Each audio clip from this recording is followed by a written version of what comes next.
NCP তারা জামায়াতের সাথে যোগ দিয়েছেন আসন সমঝোতার কথা বলে বা নির্বাচনে জোট করতে গেছেন। এই বিষয়টা হঠাৎ করে আসার পর সারা বাংলাদেশে একটু মানে আলোচনার কেন্দ্রবিন্দু হয়ে পড়েছে।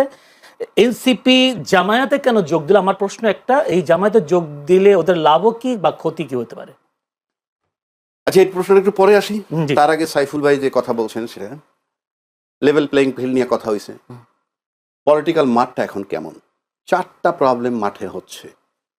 4টা প্রবলেম কি আমি বড় দলের বলবো, কারণ বড় দল মানে আমি দলের নাম বলার কোনো প্রয়োজন নাই।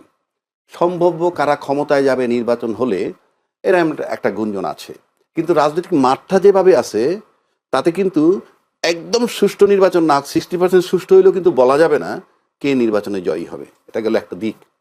দ্বিতীয় দিক আসেন, তারেক রহমান সাহেব নেমে কিন্তু একটা কথা বলছেন, আই হ্যাভ এ প্ল্যান। সেই প্ল্যান উনি ডিসক্লোজ করেননি। সেটা যখন করবেন আমরা হয়তো জানতে পারবো, এবং সেটা তাকে নির্বাচনের আগেই ডিসক্লোজ করতে হবে আমি মনে করি। কারণ তা নইলে আপনি আই হ্যাভ এ প্ল্যান বইলে এই শব্দের উপরে তো আমি নিয়মের কথা বলছি, এই শব্দের উপরে আমি কেন ভোট দিব? কথার কথা বলছি। আপনাকে প্ল্যানটা ডিসক্লোজ করতে হবে if you want to attract the voters. সেই কারণে এবার আসেন মাঠে কি হচ্ছে। নাম্বার 1, বড় দলের ট্রাবল, মনোনয়ন পুনর্বহাল নিয়ে আন্দোলন। মানে কিছু লোকের মনোনয়ন দিছিল, এখন আবার অন্যত্র দিয়ে দিছে। সেই আন্দোলন আমি কালকে লোহাগাড়ায় দেখেছি। অর্থাৎ মনোনয়ন পুনর্বহাল করো। তাহলে মনোনয়ন পুনর্বহাল যে করতেছে সে তো ওই বড় দলেরই একটা অংশ। এটা একটা ট্রাবল। 2 আসেন, অন্য দলের ব্যক্তিকে মনোনয়ন দেওয়ার কারণে একটা অপ্রকাশিত দ্বন্দ্ব। অপ্রকাশিত দ্বন্দ্ব মানে অন্য দল থেকে যারা জোটের মধ্যে একটা দলকে দিছে, তাহলে বড় দলের অন্যান্য যারা সম্ভাব্য প্রার্থী হইতে পারতো তাদের একটা অপ্রকাশিত দ্বন্দ্ব চলমান। 3 নম্বর আসেন, অন্য দলের ব্যক্তিকে যখন নিজ দলের লোকরে বলা হয় তুমি ভোট তারে দিও, এটা আর একটা দ্বন্দ্ব। 4 নম্বরটা আসেন, দল বিলুপ্ত করে যে সমস্ত বড় দল লোকগুলো বড় দলের সাথে গিয়ে তারপরে নমিনেশন পেয়ে গেল, এটা ওই দলের যোগ্য প্রার্থীরা ভালো নজরে নিচ্ছে না।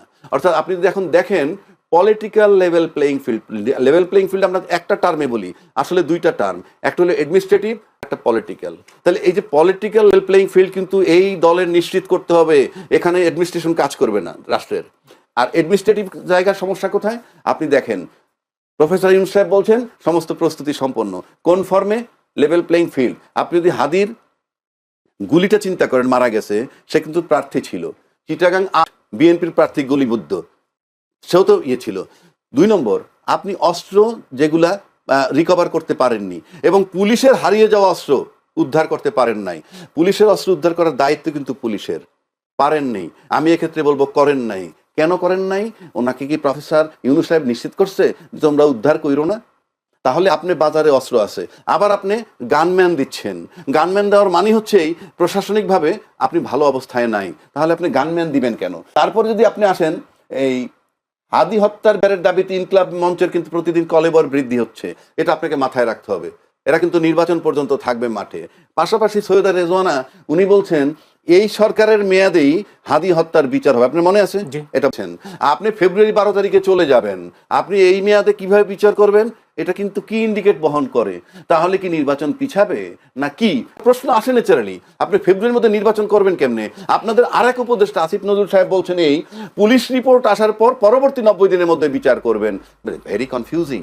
তো এই যে বিষয়গুলো আপনি যদি চিন্তা করেন তাহলে কিন্তু আপনি স্টিল পলিটিক্যাল এবং অ্যাডমিনিস্ট্রেটিভ 2 ওয়েতে মাঠ ঠিক নাই। একটা এক্সাম্পল দেই, হাদিকে যখন সিঙ্গাপুরে চিকিৎসার জন্য নিলেন তখন বলা হয়েছিল ব্রেনে অপারেশন করা হবে। খেয়াল আছে আপনার? বলা হচ্ছিল বডি স্টেবল না, তাই অপারেশন করা সম্ভব না। বডিতে যদি লেভেল প্লেইং ফিল্ড ধরেন, ব্রেনকে যদি নির্বাচন ধরেন, তাহলে আপনি দেখেন বডি কন্ট্রোল না করে অপারেশন করা যায় না। একইভাবে অ্যাডমিনিস্ট্রেটিভ এবং পলিটিক্যালি লেভেল প্লেইং ফিল্ড ঠিক না করে আপনি নির্বাচনে যেতে পারেন না। সুতরাং নির্বাচনটা যাচ্ছে তাই হতে পারে। এইবার আসেন আপনার জবাব দিচ্ছি জামাতে যোগদানে এনসিপি। এর সাথে একটা প্রশ্ন যুক্ত করেছি, সেটা যদিও জামাতের সাথে সমঝোতা করলে এনসিপি কে কঠিন মূল্য চুকাতে হবে বলেছেন সামান্তা শারমিন। কঠিন মূল্য চুকাতে হবে বলতে এখানে আমি কঠিন মূল্য আমি ঠিক জানি না, ওটা ওরা বলতে পারবে ওদের কঠিন মূল্য কি। কিন্তু আমি সাদামাটা চোখে যেটা দেখি, যেটা বলতে চাচ্ছে, সমাজে আলোচিত করতে চাচ্ছে, যে শেষ পর্যন্ত রাজাকারের দলে যোগ দিছে। মানে বিষয়টা এরকমই।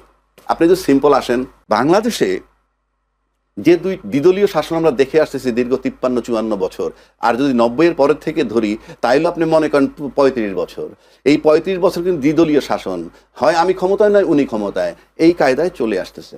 এই দ্বিদলীয় শাসনে জামাতকে ব্যবহার করেনি কে? জামাতকে মন্ত্রী বানানো হয়েছে, এরশাদ পতন আন্দোলনকে জামাতকে সাথে নেওয়া হয়েছে কি? নাই। আচ্ছা, এইবার আসেন, জামাতে দায়িত্বশীল দুজন মুক্তিযোদ্ধা যোগ দিয়েছেন, একজন মেজর আখতারুজ্জামান আর একজন কর্নেল অলি সাহেব। আচ্ছা, এখন কি কর্নেল অলি সাহেব আর আখতারুজ্জামান সাহেব ওনারা কি রাজাকারে রূপান্তরিত হইলেন, না ওনারা দুইজন যাওয়ার পর জামাত মুক্তিযুদ্ধ হয়ে গেল? সহজ ভাষায় যদি বলি, সব দলের ভিতরে রাজাকার মুক্তিযোদ্ধা সব আছে, আপনি নিশ্চিত করে বলতে পারি। সুতরাং আপনার এই 53-54 বছর পর মুক্তিযুদ্ধের পক্ষ শক্তি বিপক্ষ শক্তি এই আলোচনা আর চলবে না, কারণ সব দলের সাথেই জামাত যদি আলু হিসাবে মিশতে পারে বা আপনারা নিতে পারেন, তো এনসিপি জামাতের সাথে মিশলে দোষটা কেন? কারণটা কি? আপনার কর্নেল অলি সাহেব তুমি, যিনি বিএনপির মতো দলের প্রতিষ্ঠাতা জিয়াউর রহমান সাহেবের সহযোদ্ধা ছিলেন, এই এলডিপির কর্নেল অলি, সেগুলো এখন ম্লান হয়ে গেছে। এই সমস্ত আলোচনা, এই ন্যারেটিভ বাংলাদেশে চলবে না। বরং যেহেতু দুইটা দলেরই এখন জামাতকে সবাই ব্যবহার করছেন, তিন দলের সবাই এনসিপি সহ যদি আমি ধরি, তাহলে আপনাকে এখন যেতে হবে যে তৃতীয় কোন ফোর্সটা কোন দিকে যায়, সেটা যদি আপনি ধরেন যে সেই ইনকিলাব মঞ্চ কিংবা হাদির কবরে কেন্দ্র করে যেটা হয়েছে, সেটা কিন্তু কলেবর বৃদ্ধি হয়েছে। এবং আপনি দেখেন লক্ষ্য করে যে এনসিপিকে যদি জামাত অ্যাকোমোডেট করে থাকে, এতে একটা বার্তা যায়, এক, জামাতে মুক্তিযোদ্ধাও গেছে, দুই, বিপ্লবী চেতনা ধারণকারী যে দলটা সেটা হলো এনসিপি, যেটা নিয়ে কোনো ডাউট নাই, তাকে কিন্তু জামাত একসেপ্ট করছে।